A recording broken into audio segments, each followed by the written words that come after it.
Hey there, and welcome to Know to Grow. I'm Lauren Wood, your host, and we are joined today by Pam Bennett. She is the OSU Extension Educator for Horticulture in Clark County. Thanks so much for being with us again, Pam.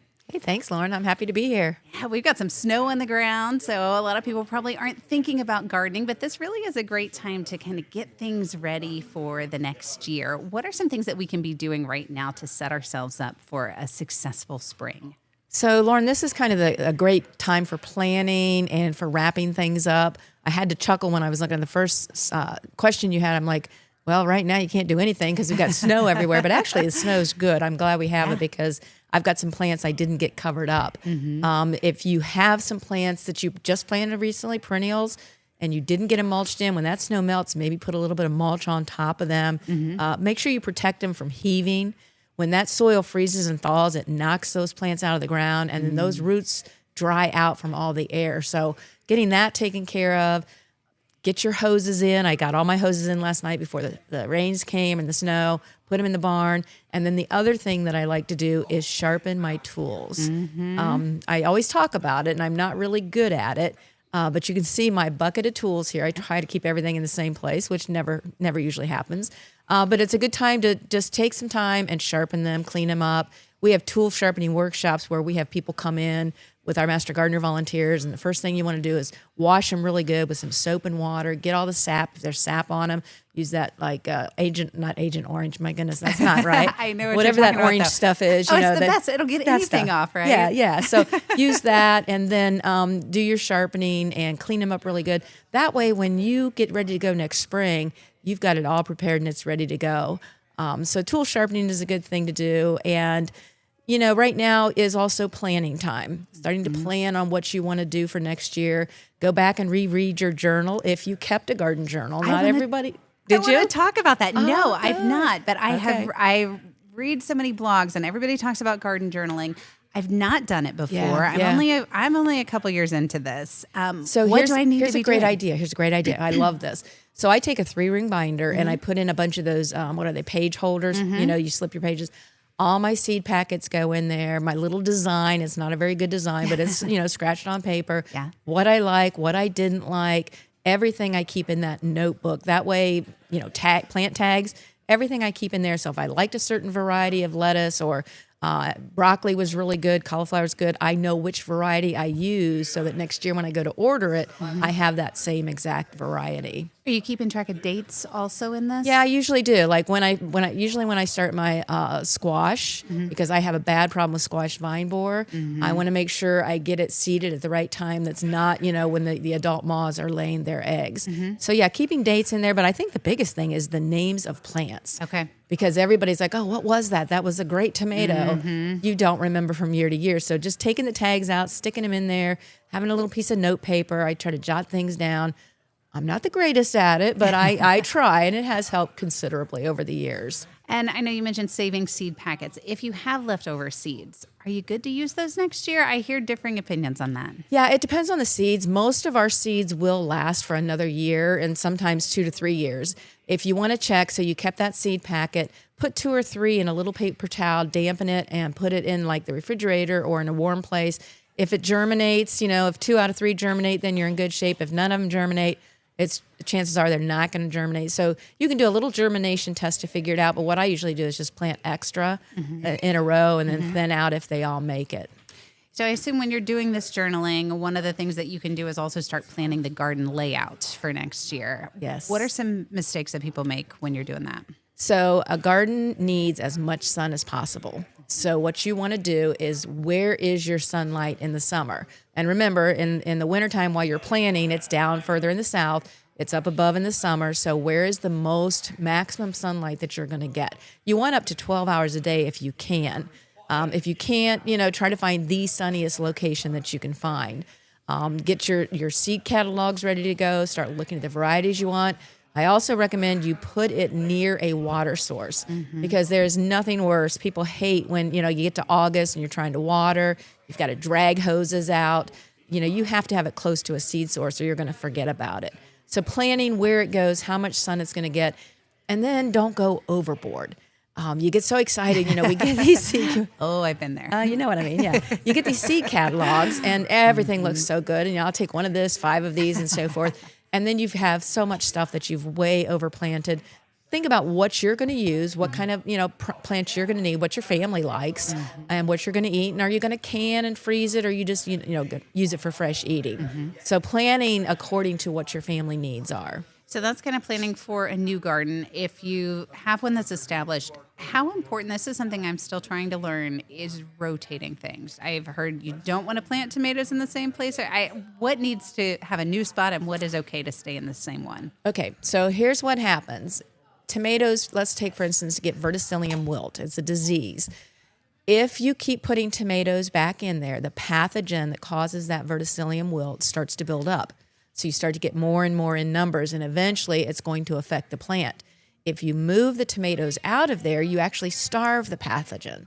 So you move it out, the pathogen doesn't have anything to feed on, it's not real mobile, doesn't have anything to feed on, so it dies out. Typically, we say every 3 to 5 years is how much of a rotation you're going to use, but that's not practical. I used to have an 8 by 24 foot garden, tomatoes in the front, tomatoes in the middle, tomatoes in the back. You try to do as much as you can, but if you keep putting the same crop over and over and there's a particular problem, then that pathogen is going to build up. I had a problem one year with wireworms and potatoes. And I mean, if I had put potatoes back in there, they would have just had a feast the next year. I moved them and I had no problems at all. I left that place where I had them several years, fallow, and then I didn't have any wireworms because they had no food source. Okay. So for tomatoes, for example, are there certain things that you should not put where you just had the tomatoes?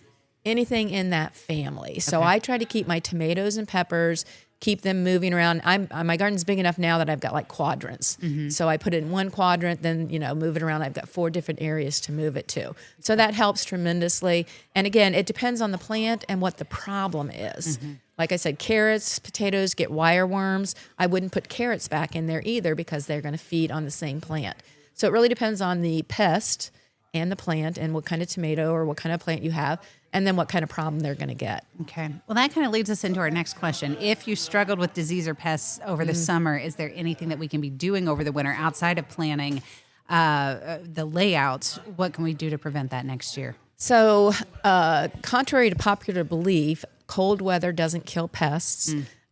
We can hope that it does, but it doesn't usually. They have great antifreeze. One of my entomologist friends, always says they've got antifreeze. They're perfect for the winter.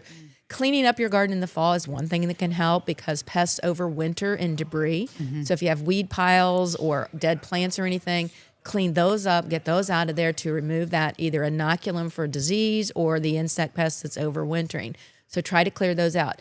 Figure out what you had. I mean, the number one rule in diagnostic is what is the plant and what are the most common problems. So if you had tomatoes and they had leaf spots, which is tomatoes are notorious to get different leaf spots, figure out what kind of leaf spot. You've got plenty of time during the winter to look into it, understand it, realize, okay, what's it take to prevent this? Or maybe I can find a seed that is resistant. There are some seeds that are resistant, some varieties resistant to diseases. Understand the plant and the pest to really address it next spring when it happens. What are some of the best resources for doing that? Because I know sometimes you can be led astray too. There's so much everybody's an expert online, right? Yes. Well, one of the things I love about Know to Grow and what you're doing is that you're working with Extension. And Extension is part of Ohio State University, part of the land-grant college. We focus on non-biased research-based information. So when you're out there searching around on the internet, you're going to find all kinds of things that you could get into. And you can find a lot of myths out there and things that aren't necessarily true.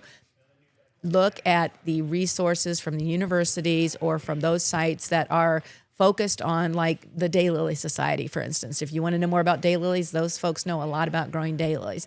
But our universities can really help you with the research base, the scientific information, particularly when it comes to pest problems. Okay. And you guys have resources online? Oh, for yes. that? Yes, Okay. absolutely. Absolutely. ohioline.osu.edu.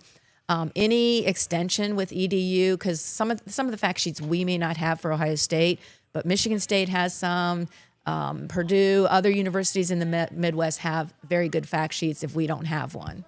I know a few episodes ago you were talking about you guys even will come on site if there's a big problem, or what are those site visits like? Yeah, so we don't have the capacity to do site visits all the time, but if we're hearing there's something going on, like for instance, we talked, I think the last time about the box tree moth. That's something we want to confirm. It's a pest problem that the Department of Agriculture wants to know about. So we will do site visits when it comes to something that could be affecting everybody in the state. Okay. And then we've got online resources. I know you also mentioned earlier you guys do like tool sharpening workshops. What are some of the other workshops that you guys have going on over the winter? So if you want to know any of the workshops in any of the extension offices in the area, go to the county name, clark.osu.edu, look on the left-hand side and look for Master Gardener Volunteers. That will have a listing of all the upcoming workshops that people have. We have one in March that's our annual perennial school. We've been doing it for, gosh, I don't know, almost 30 years now, and we have over 200 people attend that every year, and it's a whole day long focused on perennials. It's a lot of fun, and it kind of kicks off our spring for us. But there's counties around that are having vegetable garden workshops, hydroponics. I know one county nearby is doing a mushroom workshop. Oh, cool. So looking through your extension offices and seeing what kind of workshops they have is very easy. Going to the county.osu.edu. Are you limited to the county that you live in? I'm in Montgomery County. Can I go to a Clark County workshop? You are welcome to come to Clark County anytime. Okay, good deal. Well, that is definitely something to keep in mind. Check out those websites. We are going to be right back. We have several more questions to address with Pam, so stick around.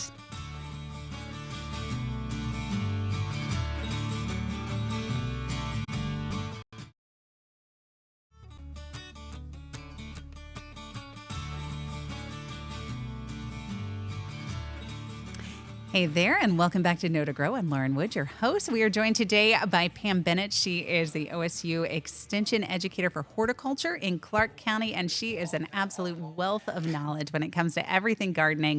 It's always a joy to have her with us. We've been talking about things that you can do to be preparing for your garden. We've got a couple of inches, 4 inches of snow on the ground right now when we're recording this. So a lot of times you're maybe not even thinking about gardening right now, but really you can get a head start on things. One question that we get a lot here is about soil testing. A lot of people haven't done it before. A lot of people don't even really know what it is or why it's useful. But that's something that you really recommend, Pam. Yes, and anytime you read any book or resource, it says contact your local county extension office for soil testing. Well, number one, Ohio State does not do soil testing anymore. We used to years ago, but now there are other labs that do it. There are great private labs in Ohio, Michigan State, Penn State. They all have really good labs. Here's my philosophy on soil testing. If your career and your income depends on inputs and outputs, so think about a farmer. A farmer is going to soil test every year because they want to minimize inputs and maximize outputs. They test all the time. A homeowner typically doesn't test until there is a problem. So we recommend to do at least one baseline test to know what your baseline is, what your pH is, what your nutrient levels are. And I recommend doing it in like a vegetable garden or an annual flower bed because you're pulling plants out of there.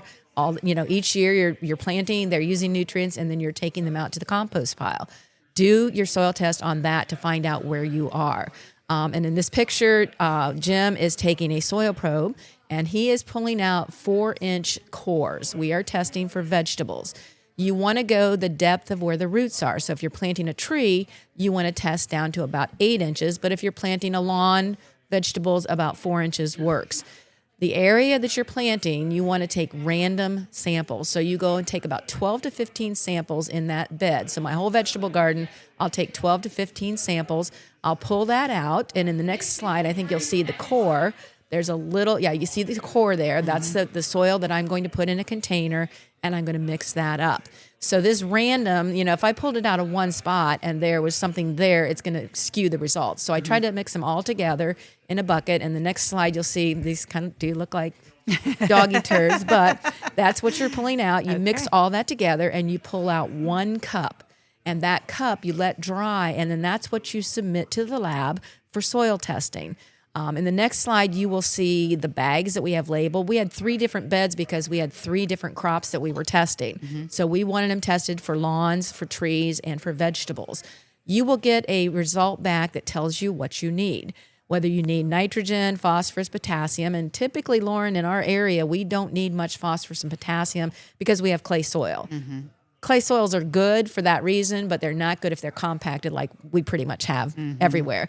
But you want a soil test, get that baseline. That's going to tell you exactly what nutrients you need to put back in. You know, in my garden, I only use nitrogen fertilizer because that's the limiting factor. I've got plenty of phosphorus, plenty of potassium. I don't need to add anything else to the soil. So your soil test result, and those also usually come back to the extension office so we can help you kind of read through, identify your problem areas. It's going to give you your pH. It's going to tell you probably shouldn't be growing blueberries or pin oaks or anything that likes acid soils in our area because our pHs are usually between 7, 7.4, and I've even seen them up as high as 7.8. So those are not conducive for some of the acid-loving plants that people try to grow. And so there's nothing you can do to amend that pH? Yeah, you can, but the problem is because we're on a calcium base, it wants to buffer back up to the higher pH, and that happens regularly. If you think about our limestone base, our calcium base, it's going to buffer back up. Now you go to Northeast Ohio, Southeast Ohio, where it hasn't been glaciated for many years. There are good pH soils there that they can grow blueberries, they can grow rhododendrons. I mean, they've got rhododendrons in Akron area 10 feet tall, and ours around here just don't do well at all. And that's the pH. I did not know that. Interesting. Yes. Okay. Yep. So you're taking these samples. So the homeowner is the one taking the samples. You mix it up, and then is the extension office able to get it out, or who do you get it to then? That's a good question. Check with your local extension office. Some extension offices will package it and send it for you. In Clark County, we have the sample kits that you can use to send in. There is a fee with it. Your simple soil test is usually around between $20 If you are in an urban area where there's potential for lead in the soil, like an older house that had lead paint, you'll want to add the extra dollars and do a lead test to make sure. Because if you have lead in your soil, you want to stay away from root crops and leafy crops unless you do like a raised bed. Okay. If you raise the bed and bring in new soil, then you don't have to worry about it. Okay. Tomatoes, the crops that are above ground, you can still grow in that soil, but you'll want to mulch heavily so you don't get any splash of the lead up onto the plant. So lead testing is really important if you're in an urban area. Okay. If you are doing raised beds, is it worth testing that soil as well? So raised beds are interesting because typically we're using a soilless mix unless you're getting it from the vegetable garden or from our parents' soil. If you bring in a soilless mix, typically it does not contain nutrients, or it might contain like a year of nutrients, then they'll be used up and leached out. So you can almost bet that if you're using a soilless mix, like your lightweight potting mixes, you're going to have to add nutrients on a regular basis. Okay, so it is a good idea then to find out what you need. Absolutely. All right. Seed catalogs are starting to come in the mail. I always get butterflies, get excited. Yeah. We were talking about that a little bit earlier, though.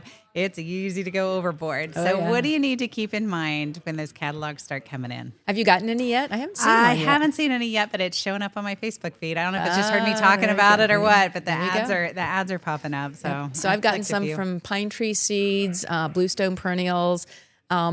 Again, be really cautious about overdoing it. The mulch that I put out last night on some of my plants were those that I got last spring and still haven't gotten them in the ground. So I protected them from the winter because I got overzealous, didn't have time to plant them. So I'm trying to hold back on purchasing. But again, go back to your journal and you'll figure out, what you needed. Like I love edamame, so I always make sure I get my edamame ordered early. The certain plants that I want, I make sure I get them early. And then I'll try something new each year or something different to see, if I like it, if I want to grow it again. I tried bok choy one year and it actually was very easy to grow. I was really surprised. That's good to know. Yeah. And so you've got options to go like to the stores to buy seeds or plants, but they're pretty much limited to what the companies send. So like your seed packets showing up in some of the garden centers in January, they send pretty much the same standard packets. If you want something different, unique, seed catalogs are where you want to go to find those unique things. And what do you need to keep in mind when it comes to choosing the best varieties for our area? Yeah, so you want to watch for your zones. Now, if it's an annual vegetable or an annual flower, it doesn't really matter because, you can grow it during the summer. But if it's something like a perennial, there are some really cool perennial companies that send great plant delights out of North Carolina or South Carolina has great plants. But they also are for zone 7, 8, and 9. Even though I'd like to grow them, they're not suitable for zone 6B. So usually I see a great plant and I'm like, oh, I got to have that. And it's like zone 7 or 8. So it's like, okay, not going to do that. So look for the plant zone. Okay. We are in a 6B. If you're going to purchase something that's a 7, you're taking a risk. Okay. And then again, if you know more about your soil, you'll know not to waste the money on blueberry plants like I did last year. That's good to know. That's exactly right. Now back to the blueberries. There are people that grow them in containers. Okay. So they're a raised bed. They're using that soilless mix. They can control the pH a little bit better. But overwintering them is a bit of a challenge because you got to protect the root system from freezing. Okay. And that's what I was doing with my mulch last night, was protecting that root system from freezing. Okay, good to know. This is something I am bound and determined I'm going to do this year. I was telling you earlier, I bought a couple, it was 2 years ago. It was right before I found out I was pregnant with Ezra. I bought all my stuff for starting my seeds. Then I found out I was pregnant. I was terribly sick. I'm like, all right, that's not happening this year. And then last year I was just coming back to work off of maternity leave. So I didn't do it last year either. I'm ready to go. What do I need to know? Okay, so there's some really, and it is fun. And with the kids, they love it too, because it's like not instant, but it's gratification. You're seeing something grow inside. Couple things that are really crucial. Number one is a light source. There's all kinds of grow lights. There's artificial light. You can find like old shop lights work if you still have the bulbs. The light source is critical. They need it, like I said, 12 hours, 16 hours a day. The light source needs to be close to the plant. So in this picture, the white at the top is the light source just lifted up so you can see the plants starting. So you want it really close to the plants, otherwise they'll stretch. You also want to make sure you get a good soilless mix that's a seed starting mix. And watering is really critical, because overwatering, if you don't have a good seed starting mix and you get overwatering, you're going to get damping off, where the plants right at the base will just start to rot. So controlling the amount of moisture and also that nice lightweight seed starting mix is really important. And then a container that has good drainage. Okay. So in this sense, we used old cell packs that we got when we ordered plants. They came in these packs. We just washed them up, cleaned them up, and then put the seeds in these cell packs. So get your seeds started. When you're starting them, don't start too early. January, February, you might start things like begonias or impatiens, because they take a long time to get started. Don't start tomatoes and peppers till like March. Okay. Because if you get them started in the early spring, you're going to have them growing really quickly. And I think next slide, or a couple slides from here, well, there's one that's just starting with the seed still coming off with the cotyledon leaves. If you go to the next slide, I believe, see how these are kind of leaning to the left? They are actually stretching towards that light. So you want to keep that light about 2 inches above them so that you keep nice and healthy. I like the cell packs, start them all in there, and then transplant them into the bigger pots later on as they get bigger. But keeping the light on them, keeping the moisture appropriate, even on the dry side would be preferred than to have them too wet. But it's a lot of fun, and there's different ways of starting. You've got your peat pots that you can use, or the plastic trays. There's stuff that you go out and buy that's all ready to go. You just stick them in a pot and water it. It depends on what you like. If you're doing a lot, we really like to go with the cell packs or the trays, start a whole bunch of them, and then transplant them into their final pots later on. Okay. Well, maybe we'll touch base on this again in a couple of months when we get closer to actually doing it. I'm just going to be planning and dreaming right now. Yeah. All right. Pam Bennett, OSU Extension Educator for Horticulture in Clark County. Thanks for being with us today. Oh, thank you, Lauren. Appreciate it. And thank you for watching. We'll see you in a couple weeks.